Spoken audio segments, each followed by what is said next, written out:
Hi guys, it is Tamara. Thank you so much for coming back to my channel. Welcome back. Today I want to talk to you about trying to cope with the coronavirus and everything being shut down and limited. You know, it's really hard for us to stop our busy everyday lives just to pause and stay locked up inside and limit our activities and not go to work and not go to grocery stores. And you know, it's really hard for us to do that because we're so active as a country, as a society.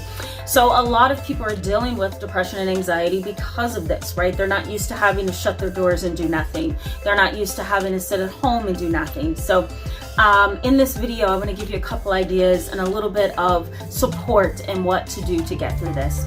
Thank you so much for coming back to my channel. For those of you who are subscribed and have been participating, thank you so much. And for those who are new, I encourage you to hit the subscribe button so you can stick around with us and become a part of our growing community.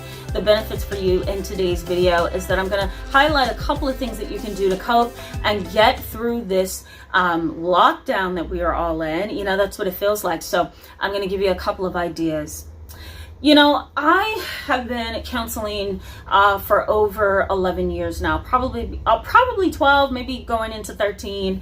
And, you know, I've never seen, you know, clients that I've seen. I've had clients come and go. I've had patients come and go. I've had, you know, people who consult with me come and go. Throughout the years, and even those that have lasted with me for this long time in a counseling relationship with me, I have never seen people so hopeless and so helpless and so afraid and anxious and just kind of worried, you know. The virus, you know, came, it hit everyone, and, you know, there were some people who had panicked and bought everything in the world, left the shelves bare, which is just, you know, kind of disgraceful to think about it that way. You know, you think, well, wait a minute, like, why are we stocking up on things like this to a point of taking from other people who need as much as you do, right? So, you know, that's kind of weird. But I think there were some people who panicked and stocked up on things, and there were people who, you know, kind of looked at this in a nonchalant way and they didn't really bother with it. You know, you have those two sides, and, you know, I really think that no one was really prepared for how severe this would get, you know. And so because there were people who minimized it and people who had panicked, I think, you know, half of the world just took either side, right? The people who don't care and the people who do. And, you know, chaos erupted, you know. I think what really led to chaos was when, you know, places of business started limiting their hours of operation. You know, places like CVS and Walgreens that sometimes stay open 24/7, right, 24 hours, are now closing at 9 o'clock to disinfect. You also have people losing their jobs because they don't have work, so they're being laid off or their jobs are being put on hold, you know. I think the chaos came into the mix when, you know, different ones were realizing that clients and patients are canceling, that, you know, attorneys are having to work from home, doctors are having to work from home and having to use, like I've used, telemedicine and telehealth services. I think that's when the panic set in. It wasn't so much the virus, it was the response to the virus, you know. And so, you know, my counseling of those who come to me for support is learning how to cope with the response to the coronavirus, you know. Not so much learning how to deal with the coronavirus, but how do we cope and manage the reaction to it. And so in this video, you know, I want to highlight a couple of things that I've shared with them. So let's just go ahead and jump into that. All right. So the first thing that I encourage my patients, my clients, my, you know, those who see me for consultations to do is to stay calm as possible. You know, you can really get sucked into the news, you know. You know, there are tons of theories out there. There's tons of, what do they call it? Conspiracy theories. There's tons of ideas, worries, concerns, anxieties, obsessions. And if you go online and you Google and you look and you read, you know, you really can lose perspective. You know, I talk a lot on this channel about keeping the proper perspective.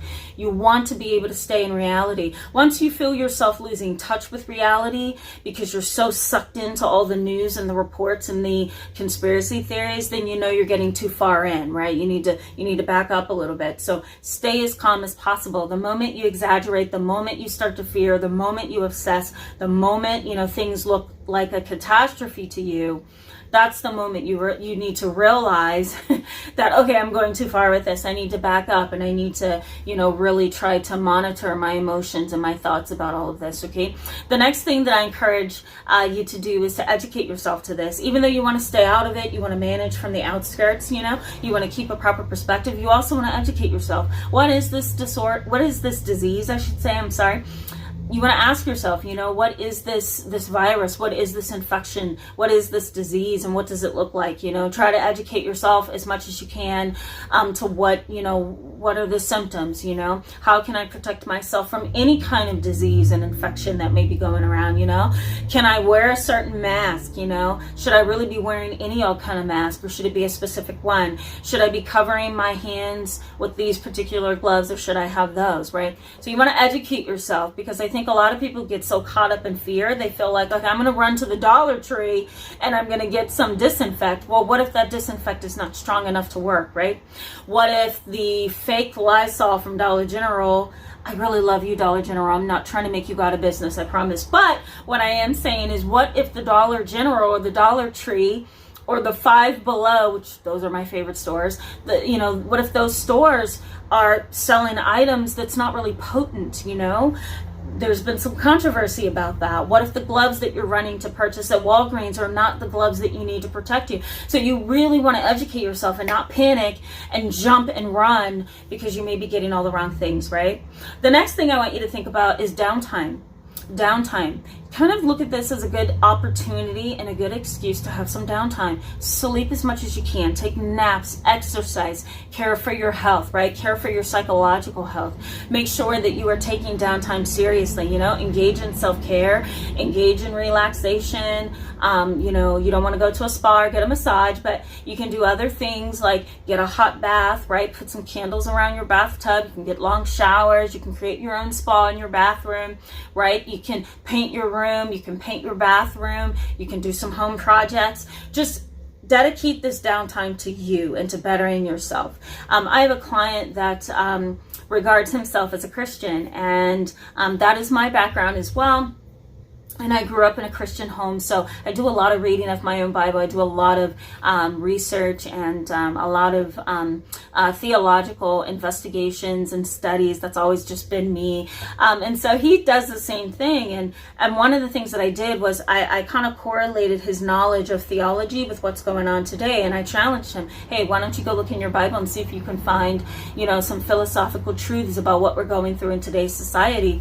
And he saw that as a real challenge, and he spent his time reading his Bible and kind of processing things and emotionally processing things and researching and really growing. And, he found that to be really invigorating. And so, taking care of yourself in those ways too, reading and learning and growing and researching, this is a grand time to do that because you might have the time on your hands. So invest in yourself, okay? The next thing that I want to encourage you to do is limit news exposure. So, what I've started to do is during the day, I don't really listen to the news. I do it when I get home from work because I can't really care for patients and clients if I'm so engulfed in the news that I'm uncomfortable and then I'm afraid and I'm fearful. So I don't really listen to the news during the day. I allow news reports to come to my email, texts and all that stuff. I don't really touch it until I get home or until late afternoon. That's a healthier, better way for me to manage my own emotions and my own reactions. So I encourage you to do the same thing, okay? The next thing is see a therapist. There's nothing wrong with coming to therapy during this time. Even if you don't think that you need to come, I think it's a good idea because here's why. You can begin to process your own thoughts and feelings regarding this. You can begin to explore what life is like without your job, without access to society. There may be some depression you're experiencing also, seeing the shelves bare everywhere you go, right? You may be looking at your bank account saying, I'm not going to make this. I'm not going to be able to pay my bills and keep my obligations and do anything because my job has laid me off or it has put me on hold, So you can process all of those things with a therapist, I think it's a proper time. It's a good time. You know, it's a time where this is all emotionally destabilizing for all of us. Not so much the virus itself, but the reaction to the virus is destabilizing. So I think this is a grand time to go to counseling. And you can even do this online. There are a lot of therapists such as myself who have taken their counseling online. We're now telemedicine, teletherapy. It's easier, it's safer. So, you know, just kind of open your mind to that and research that. All right. And last but not least is try to stay realistic as much as possible. You know, I heard on the news today in passing, because I have a TV in the waiting room, that this may be another 18 months. And if it is another 18 months, you want to be realistic. Can I afford to be laid off that long? Do I need to get a job doing paperwork and doing secretarial tasks and other things that keeps me away from people, right? Am I going to be able to care for my loved one who is older and more susceptible for that long period of time? So you just want to try to stay as realistic as possible. Try not to be pessimistic, but also try not to be so positive that you lose touch with reality as well. So these are a couple of things that I hope can be helpful to you guys. Hang in there. This is tough for all of us. It's tough for me as well. My business is being altered. My patients are being altered. My clients. So it really is, you know, all of society having to depend on community spirit and connection and human strength and knowledge, right?